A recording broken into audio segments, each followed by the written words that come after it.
Halo teman-teman, apa kabar? Video ini saya ambil tengah malam. Bukan saja karena saya tidak bisa tidur, tetapi saya juga sedang gelisah usai membaca berita di CNN Indonesia. Judulnya, Haris Azhar dituntut 4 tahun penjara, kasus Lot Luhut. Jaksa Penuntut Umum atau JPU menilai Haris Azhar telah terbukti secara sah dan meyakinkan menurut hukum bersalah melakukan pencemaran nama baik yang diatur dalam pasal 27 ayat 3, junto pasal 45 ayat 3 Undang-Undang ITE, junto pasal 55 ayat 1 KUHP sebagaimana dalam pertama. Apa pendapat kalian terhadap tuntutan itu? Yuk kita diskusikan di sini.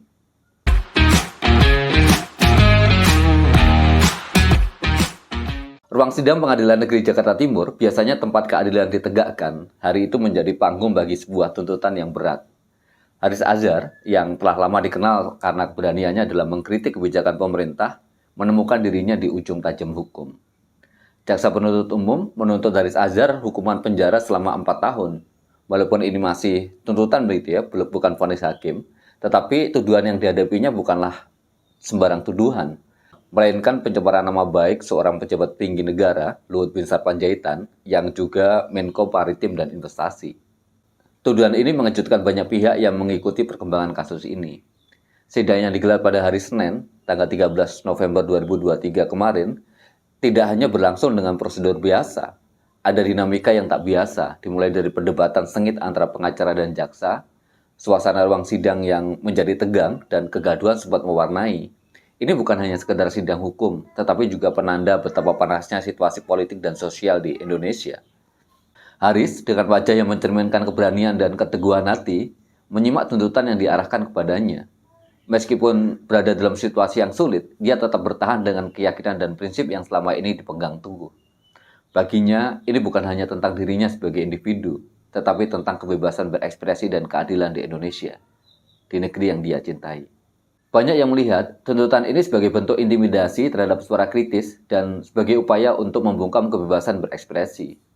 Haris, yang dikenal karena ketajaman analisis dan keberaniannya dalam mengungkap isu-isu sensitif, kini berdiri sebagai simbol perjuangan terhadap penindasan.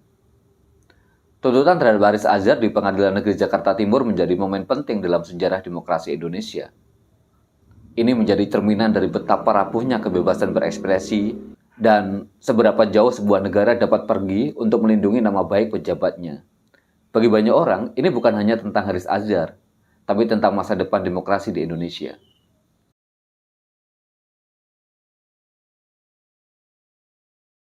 Di antara gema ramai demokrasi, suara kritik sering terdengar sebagai simfoni yang vital, sebuah alunan yang tak terpisahkan dari orkestra kebebasan dan progres.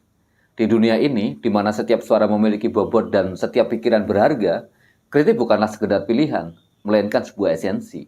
Dia inti dari demokrasi. Bayangkan sebuah panggung demokrasi tanpa adanya nada kritik.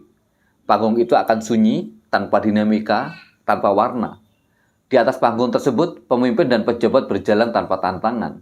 Kebijakan dibuat tanpa pertanyaan, dan kekuasaan beroperasi tanpa pengawasan. Ini bukanlah demokrasi, tetapi tirani yang terbungkus dalam jubah keheningan. Dalam suasana demokrasi yang sejati, kritik mengalir seperti aliran sungai yang tak terhenti. Ia membawa nutrisi bagi tanah kebebasan, menyuburkan tanah bagi pohon-pohon keadilan, transparansi, dan akuntabilitas. Tanpa kritik, tanah demokrasi menjadi tandus, tidak lagi mampu menopang kehidupan kebebasan dan asasi. Setiap suara kritik, entah lembut atau keras, membuka jendela pemikiran dan perubahan. Kritik memaksa kita untuk mempertanyakan status quo, untuk mengejar kebenaran lebih dalam, untuk tidak pernah berpuas diri dengan apa yang tampak di permukaan. Dalam demokrasi, kritik bukanlah ancaman, melainkan undangan untuk introspeksi, untuk dialog, dan untuk melakukan peningkatan. Di setiap sudut kehidupan demokrasi, kritik memainkan peranannya. Di parlemen, ia merupakan debat yang berapi-api. Di media, muncul sebagai kolom opini yang tajam. Di jalanan, ia berkumandang sebagai teriakan demonstran. Di setiap ruang ini, kritik adalah nyawa bagi kebebasan berekspresi. Memastikan bahwa tidak ada suara yang terabaikan, tidak ada pikiran yang dikesampingkan. Namun demikian, kritik dalam demokrasi bukan hanya soal hak untuk bicara. Ia juga tentang tanggung jawab untuk mendengar. Menerima kritik dengan hati terbuka, menghargai keberagaman pandangan, dan menanggapi dengan pemikiran yang matang adalah ciri dari demokrasi yang sehat. Disinilah kritik bertransformasi menjadi alat pembangunan, bukan hanya perusak. Ingatlah bahwa demokrasi tanpa kritik adalah seperti laut tanpa ombak. Tenang namun mati. Kritik menjaga demokrasi tetap hidup, bergerak, dan berkembang. Ia adalah suara-suara dari jutaan hati dan pikiran yang berbeda. Semua bersatu dalam harmoni yang sempurna, menciptakan simfoni kebebasan yang tak pernah berhenti bernyanyi.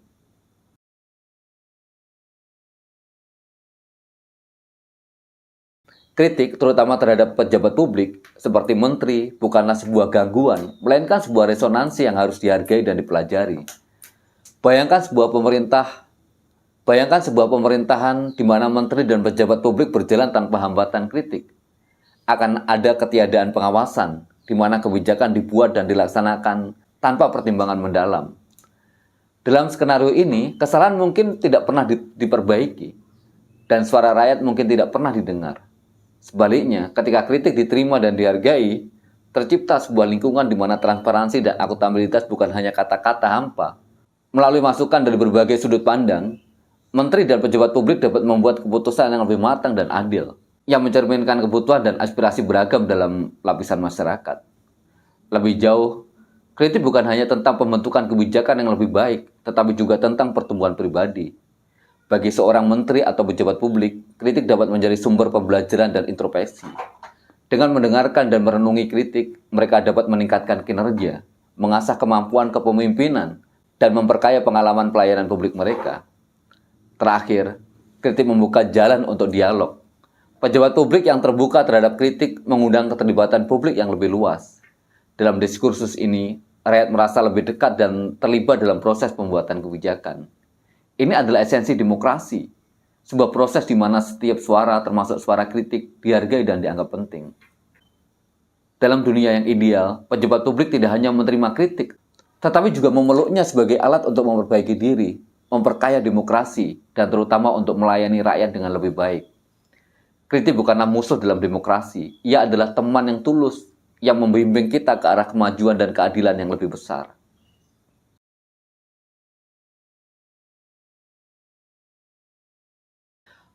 Haris Azhar, yang kita tahu seorang aktivis terkemuka, menjadi sebuah cerita tentang perjuangan, keberanian, dan pertahanan terhadap kebebasan berekspresi. Kisah ini bukan sekedar tentang individu, tetapi tentang semangat yang tak pernah padam dalam menegakkan nilai-nilai demokrasi. Bagi saya, Haris menjadi sumber inspirasi dengan ketegasan dan keberaniannya. Mendengar ia berbicara, saya sering merasakan energi dan keberanian yang sama untuk berbicara dan bertindak demi keadilan. Saat berdiskusi, baik dalam ruangan tertutup maupun di dalam forum terbuka, Haris selalu bersinar sebagai suara yang tak tergoyahkan, seorang pejuang yang tak kenal lelah. Kisah Haris Azhar dan tuntutan hukum yang ia hadapi menjadi simbol dari tantangan yang dihadapi oleh mereka yang berani mengangkat suara di Indonesia. Ketika ia berdiri di pengadilan, menghadapi tuduhan yang bisa merubah seluruh hidupnya, ia tidak hanya membela dirinya sendiri. Melalui perjuangannya, Haris berbicara bagi mereka yang tidak memiliki suara, bagi mereka yang terintimidasi untuk berbicara. Saya mengerti betul bahwa perjuangannya adalah perjuangan kita semua. Saat ia menghadapi tuduhan pencemaran nama baik, yang sebenarnya adalah upaya untuk membungkam suaranya, ia tetap tegar dan berprinsip. Bagi Haris, kritik bukan hanya hak, tetapi juga sebuah kewajiban dalam demokrasi. Melalui perjalanan ini, saya belajar banyak dari Haris. Belajar tentang keteguhan, keberanian untuk berdiri tegak menghadapi tekanan, dan pentingnya harus berbicara meskipun suara kita bergetar. Haris Azhar bukan hanya seorang aktivis, tapi juga guru, mentor, dan teman dalam perjalanan panjang memperjuangkan demokrasi dan kebebasan berekspresi. Ketika berita tentang tuntutan 4 tahun penjara terhadapnya menyebar, hati saya terpukul. Tapi ada sesuatu dalam semangat Haris yang tak pernah padam, sebuah nyala yang menolak untuk dipadamkan oleh angin kekuasaan. Haris telah menjadi suara bagi yang tak bersuara, membela yang tak mampu membela diri.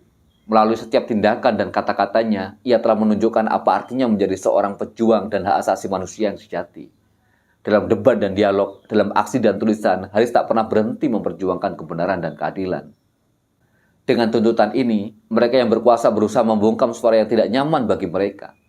Mereka melihat Haris sebagai ancaman, karena keberaniannya berbicara mengguncang fondasi ketidakadilan yang mereka bangun. Namun, dalam upaya mereka untuk menekan, mereka hanya akan membuat suara kritis menjadi lebih keras, gema keberaniannya menjadi lebih luas. Dalam menghadapi tuntutan ini, Haris tidak sendirian. Kita berdiri bersamanya. Kami melihat perjuangannya bukan sebagai perjuangan seorang individu, tetapi sebagai perjuangan kolektif untuk keadilan, kebebasan, dan hak asasi manusia. Suara kita bergabung dengan suaranya, membentuk paduan harmoni yang menuntut keadilan. Saya percaya bahwa kebenaran akan selalu menemukan jalannya. Saya percaya bahwa setiap usaha untuk membungkam keadilan hanya akan membuat suara-suara kebenaran menjadi lebih kuat. Kami berdiri bersama Haris, tidak hanya sebagai teman, tapi sebagai rekan dalam perjuangan untuk masa depan yang lebih adil dan bebas. Kisah Haris Azhar adalah cerminan dari keberanian. Ini adalah cerita tentang harapan yang tak pernah pudar, tentang suara-suara yang tak bisa dibungkam, dan tentang cahaya yang terus bersinar dalam gelap. Kami yang mendukung Haris bersama dia akan terus berjalan, memperjuangkan hari esok yang lebih cerah, di mana keadilan bukan hanya mimpi, tetapi kenyataan untuk semua. Dan kita semua berharap pada saatnya nanti majelis hakim akan membebaskan Haris dari semua tuntutan. Salam.